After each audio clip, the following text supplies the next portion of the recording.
Hey, welcome back to another video nobody asked for. I am Sarah, and today I'm going to be doing a story time. Yes, it's been a long time since I've done a story time because I've been focusing mostly on vlogs and whatnot, but let's get right into it because I hate long intros. So, once upon a time, 4 years ago, I did a show, but not just one show. I did 4 shows in one semester. Don't be like me, be smart. Don't do 4 shows in one semester because it can cause burnout, and that's exactly what happened today. My senior year, so my final semester of my senior year, I did 4 shows: The Vagina Monologues, Africa to America, The Wolves, and Road to Damascus, or as I've lovingly referred to it as in the past, From Jericho. And by the time we got to From Jericho, I mean Road to Damascus, same difference, I was very burnt out, but I didn't realize it until like hindsight hit. I'm like, oh, that's what that was. Anywho, Road to Damascus was a show that was a part of the class Experimental Theater, which I took my senior semester, obviously. And it was this immersive show about this guy who was like going on a journey or something, but the majority of the play is a fever dream. At least that's how I interpreted it, because I had no idea what was going on because my mental health was out of this world. Yeah. And the play took place in 11 different locations. So the first scene and the final scene took place in the proscenium theater, and then every other scene took place in different locations within our fine arts center, which definitely made for a fun show for all the ASMs and the stage manager. I know they were struggling real bad during that show, so I wasn't the only one. It all started with that first proscenium rehearsal. I remember vividly being like, I don't want to be there. There were people, I was like within this group of people, or maybe I was just talking to one other person, and somebody was saying something about, oh my gosh, I'm so excited for this show, I can't wait to see how it comes out, da da da, and I was like, I don't feel that way. I don't feel that way at all. In fact, there was actually a rehearsal before that. There was a rehearsal. Well, it wasn't like a rehearsal, but it was class. But like at a certain point, class kind of became like rehearsal. So it was the first rehearsal I had after every other show I did prior had ended. Like after Africa to America ended, it was my birthday, and I remember being so depressed. Honestly, I feel like my birthday was the beginning of the end for me in that semester. Like, everything went downhill on my birthday. I literally cried the entire day. I literally went to a bar to try to get drunk because I was hoping something bad would happen to me. Like, I was hoping I would get so drunk I don't remember anything, and I was hoping like maybe somebody would kidnap me or something. I don't know. Like I said, my mental health was in a really bad place. Saying this out loud, it makes me realize, oh my gosh, that's sad. What was wrong with me? A lot, clearly.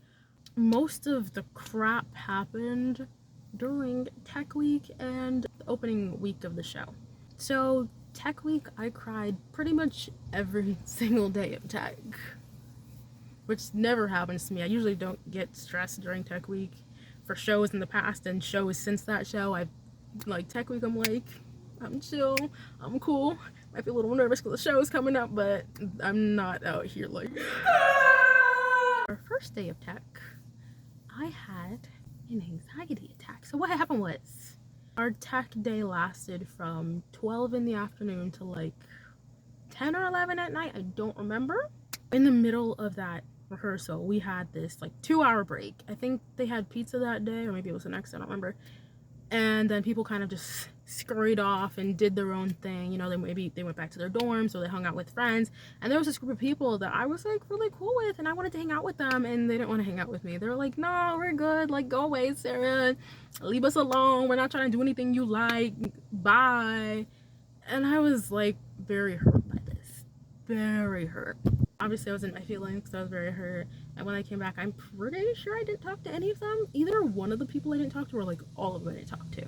I don't remember. That situation, on top of the fact that I kept watching sad videos, for some reason, like, just pent up all this bubbly anxiety inside of me. Just like, I remember just sitting on the floor for most of that rehearsal, just crying and watching sad Gossip Girl videos. I don't even know how I got to that point. They weren't using me for most of rehearsal, so I was just kind of sitting around.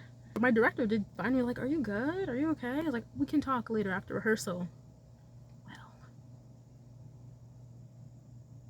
that didn't happen.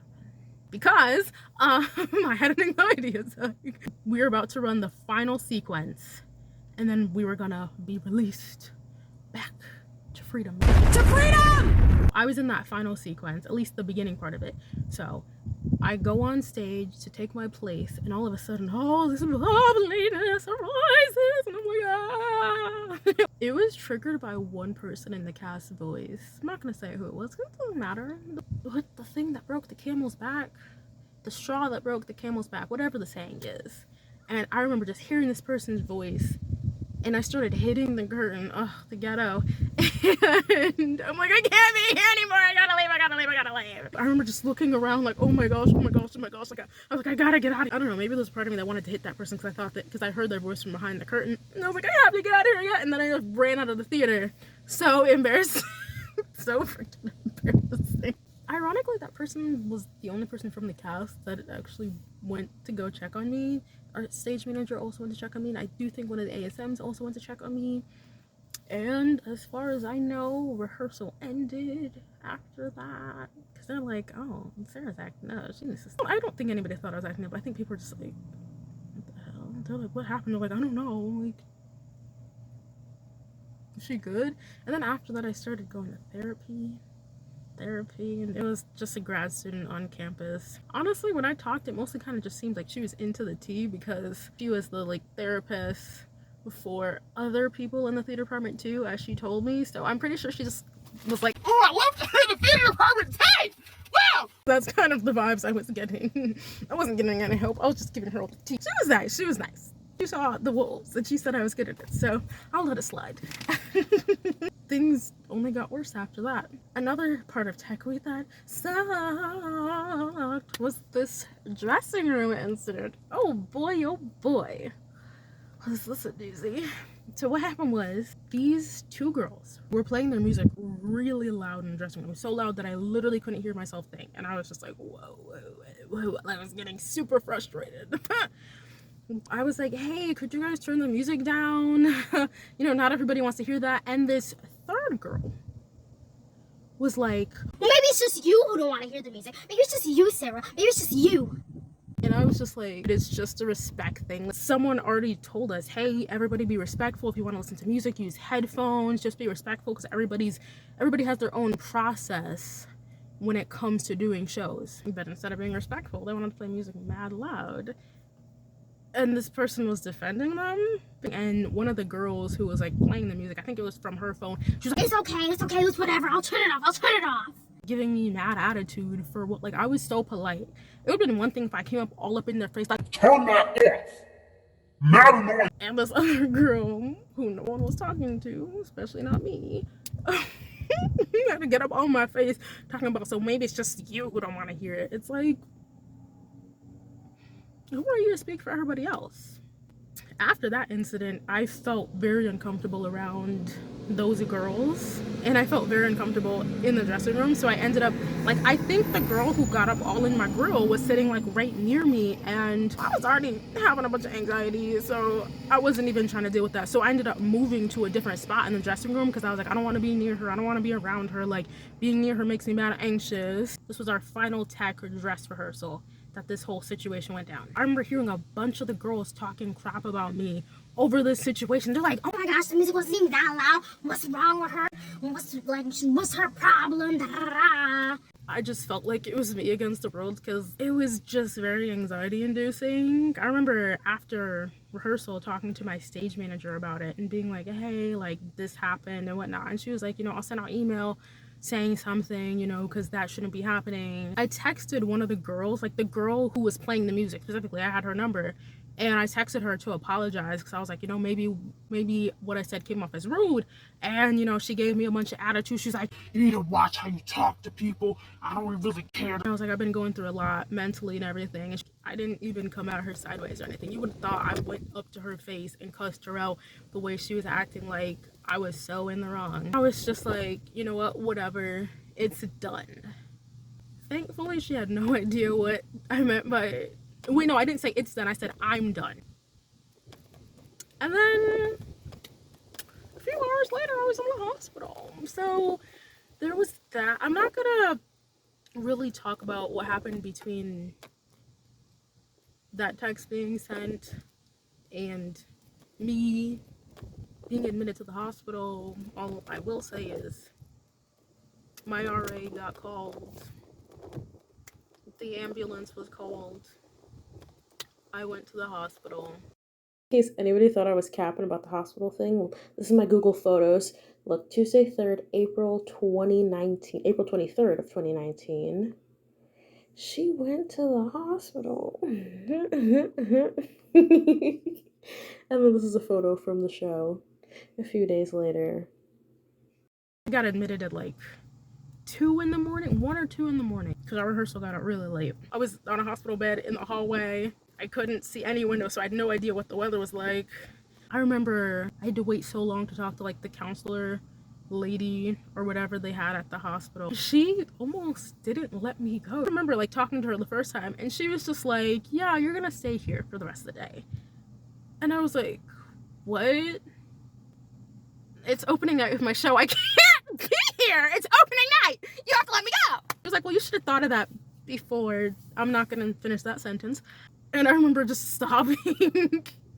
I went back to the bed in the hallway that they put me in, you know, right outside of an actual hospital room, and I'm just sobbing like, it's not there. And I was like, I need to make a phone call. Now the thing is, when they put you in the mental health part of the hospital, they take away all your belongings. So I couldn't just get my phone and send a quick text. You could get your phone and like look up a number and then call somebody from their phone, but you weren't even allowed to like phone calls. I did send a quick text when I had my phone though to my dad because they called my parents. Ugh, so annoying. But well, obviously they're gonna call my parents. Well, if I could only make one phone call like the prisoner I am, I'm gonna call my stage manager and be like, I'm not gonna make it. I found her number, went to the phone. She never did answer, thankfully, because then she would have been like, Sarah's not coming. Which would have been wrong, because thankfully I did get to meet with the lady again, and she released me free at last. That was to freedom! So they gave me back my clothes, they gave me back my things, and I think it was like sometime in the afternoon, I think it was 2 or 3 in the afternoon when they released me. And I don't know how I did it, because when I got released, I texted my roommate saying, hey, could you pick me up? And she's like, sorry, I'm in class. I'm like, dang. Well, I didn't drive, didn't have a car at the time, so and because I was in an ambulance, there's no windows in an ambulance, or at least not in the back of the car, so I had no idea how to get home. I had no idea how to get back to campus, because I couldn't use the GPS on my phone because I needed to be connected to internet for the GPS to work, and I didn't have data to use, so yeah. That was a very not fun experience. Obviously God was with me that day because I was able to make it back. I wandered aimlessly until I found it. Well, no, I wandered aimlessly until I found something I recognized. Like, I think it was a Stop and Shop, and I'm like, oh, I've seen that Stop and Shop before. And I went towards the Stop and Shop, and I found the rest of the way to school. So yeah, thankfully my school isn't in a place where the hospital was like hella far, because that would have sucked, because I didn't have access to internet because I didn't have data. It's not like I have the Uber app or anything, so I would have just been stranded. Well, I probably would have just waited until my roommate I'd be like, well, can you come after class, because I don't know how to get back to campus.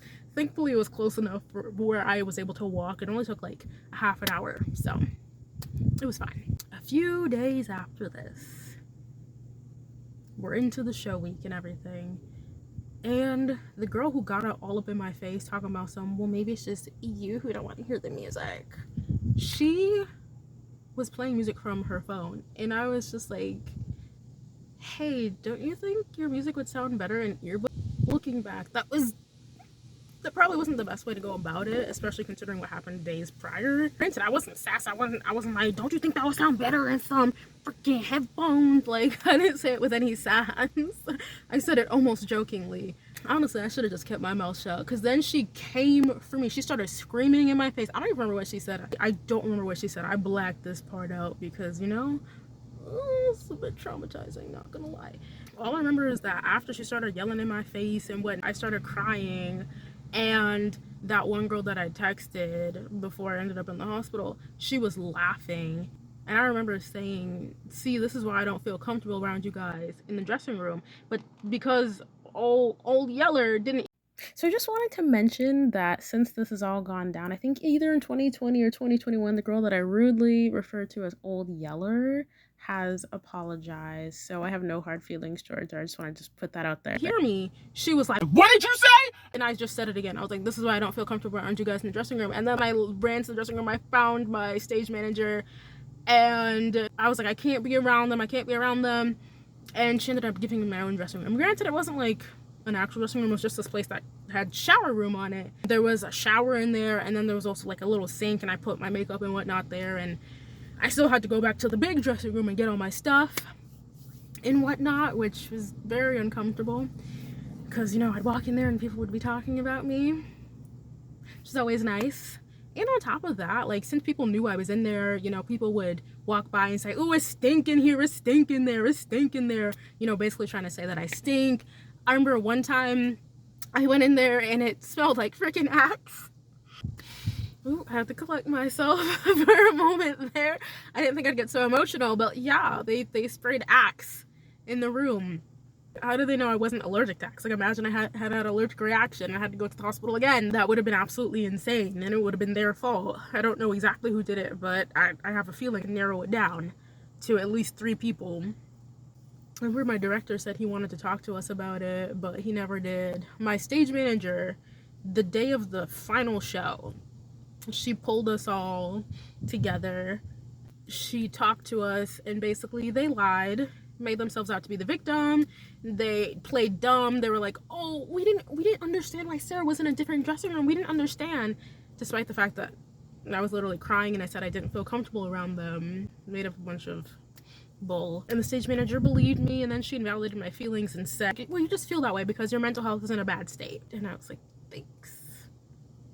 Meetings they have with all the people in the department. It's a meeting between you and all the staff in the theater department. And I remember bringing this up, and they were like, well, we try not to get involved in like student banter, which I completely understand. The thing is, when somebody says they're being bullied and you're like, I don't really care.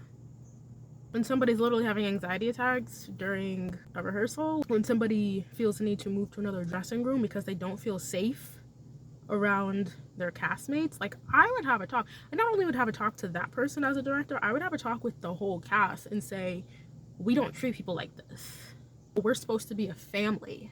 You don't have to like everybody, but you have to be respectful. And what I heard happening, that wasn't respectful. That wasn't okay. So as a director, I would care about the safety of the people in my cast. But, you know, it is what it is. I graduated after that semester, so I didn't have to deal with any one of those people ever again. Since then, I've seen like one person from there, and I don't even talk to that person. Dang, I didn't want this to be dramatic. I wanted it to be funny, but you know, it is what it is. That is my story of the worst show I ever did. I remember we had to write a paper about the show. I wrote something along the lines of, "This show was a nightmare, and I'm glad it's over." So I actually found the paper. Look at the date, 5/15/2019. Okay, there we go. Blah, blah, blah, blah, blah, blah. If we scroll down to the final part. Overall, experimental theater was an absolute nightmare, and I'm relieved that it is over. I really turned this in. It's the audacity for me. So if you didn't hate this video, you could like, subscribe, share it with your friends, and I'll see you in the next one. Bye.